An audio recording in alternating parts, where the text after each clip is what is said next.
Niagara Amusement Park is a park that I hope rebounds.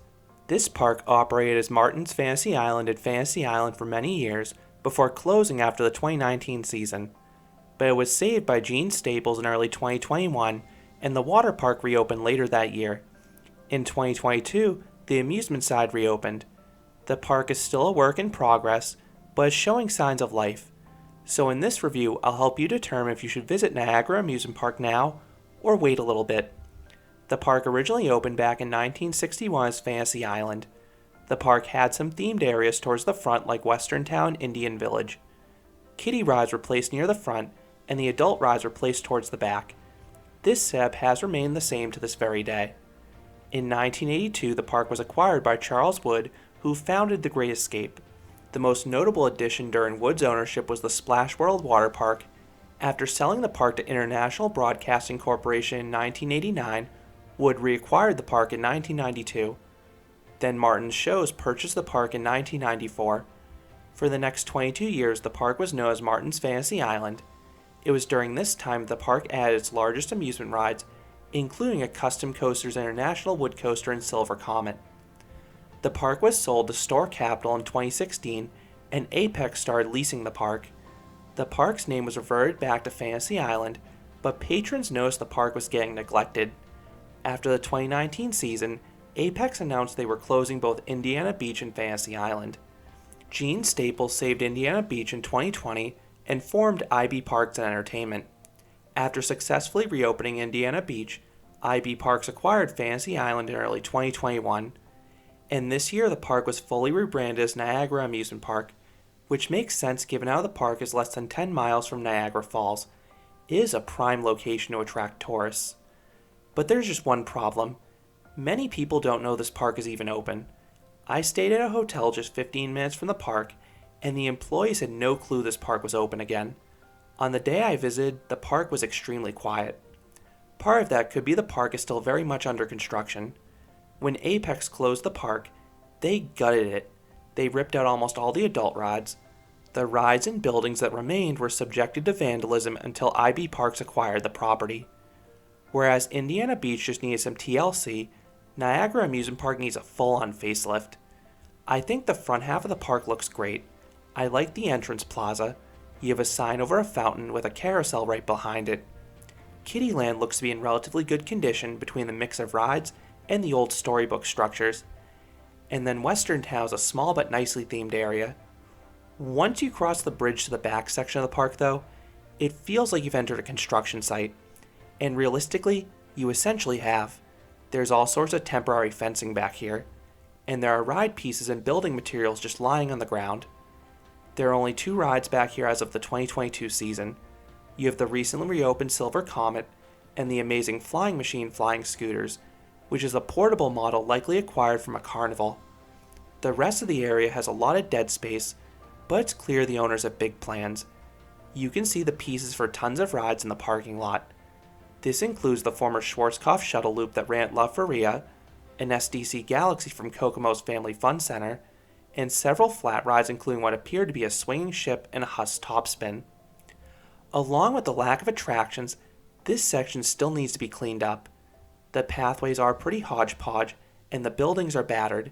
The park is clearly working on it though. When I originally tried to visit the park this year, the entire back section was closed the day I tried to go, so the park could work on it. I applaud the park for opening that back section as soon as humanly possible, and they have at least been transparent on Facebook announcing ride closures on the days when they occur. Hopefully this won't be an issue in future seasons once this area is completed. Another operational note is that Silver Comet opened a few hours late the day I visited. The ride had been recently reopened, but I wanted to call attention to the delayed opening because the same thing has been happening with another wood coaster and another recently acquired IB property in Hellcat at Clementon Park. I'm hoping this is also rectified in future seasons. Because of the limited ride availability, especially for older guests, this park had extremely cheap admission for 2022. Day passes cost just $20, and season passes were an astoundingly low $40. Both will surely raise in the future years as more is added to the park. Most staff members I interacted with were quite friendly, and they seemed excited anytime guests came up to their attraction. A few of the amusement rides were being loaded really slowly, but that wasn't an issue for me because of the park's low attendance. Moving on to the rides, there's plenty for young kids to do. Kiddyland has over a dozen different rides, and I like the overall feel of this area between the scattered displays and the abundance of shade. Options get far more limited for adults. You have just 5 family rides, and then 1 genuine thrill ride in Silver Comet. The latter is running very smoothly from the park's track work, and it's a decent wood coaster. It doesn't have as much airtime as you'd expect from a CCI. You just have a few spots of floater airtime. The ride does have some solid laterals though, especially in the front car as you're pushed into the turns. The ride did feel a bit sluggish, leading to some pacing issues in the middle of the ride, and I cover that in a separate review, but ultimately this is a nice coaster for a park of this size to have. While none of the other rides are noteworthy, there is the Wild West show. Every few hours the park has a mock gunfight in Western Town. This was a staple of the old Fantasy Island, and I'm really glad they brought it back. It seemed quite popular. Now let's talk about Splash World, the park's water park. This feels like the most complete area of the park, which makes sense because Apex didn't gut this section. You have 3 slide towers. Double Dare Falls is a mat slide. Blue has a sizable drop midway through the experience, while Green has some wilder turns, so both are worth trying. Cannonball is a tube slide with a fast initial drop, and then a wild turn to the bowl. This is the park's most popular and lowest capacity slide, so I'd recommend hitting this first if you want to do the water park. Then Dragster's Drench is your standard triple hump mat racer. For kids, there's a cute little dinosaur pool, and then families can enjoy the leisurely lazy river together. There also should be a wave pool in future years, but that hasn't been operable since the park reopened. The one annoying thing with the water park is that the changing rooms and lockers are located in the very back of the park by Double Dare Falls. Most parks place these towards the front. The locker system is pretty nifty though. You use a QR code in the individual locker you want to purchase. Then you can either open the locker with your smartphone or remember the PIN code. As for food, I didn't stay long enough to try a meal, so I cannot comment on the quality. So do I recommend Niagara Amusement Park? If you want an affordable afternoon of family fun, it's hard to argue the low price point of this park.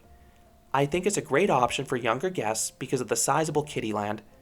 And the water park, while small, has a few solid slides, and lines haven't been an issue since the park reopened. However, if you're only into thrill rides, I would recommend waiting until the amusement side is fully built up.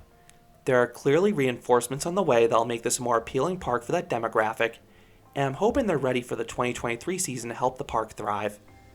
But for 2022 alone, $20 is cheap enough for a few laps in Silver Comet. Heck, many coaster enthusiasts have paid that much for just a single mountain coaster before. If this is all you care about, you only need about an hour at this park. I spent a little longer because I did the water park while waiting for Silver Comet to open. I'm excited for the future Niagara Amusement Park, but those are my current thoughts on the park. Let me know what you think of this place, whether you visited with the new ownership or back in the Fantasy Island days. If you enjoyed this review, I'd appreciate it if you gave this video a like, and you considered subscribing, because there'll be a lot more roller coaster and amusement park videos here at Canopy Coaster. Thanks for watching.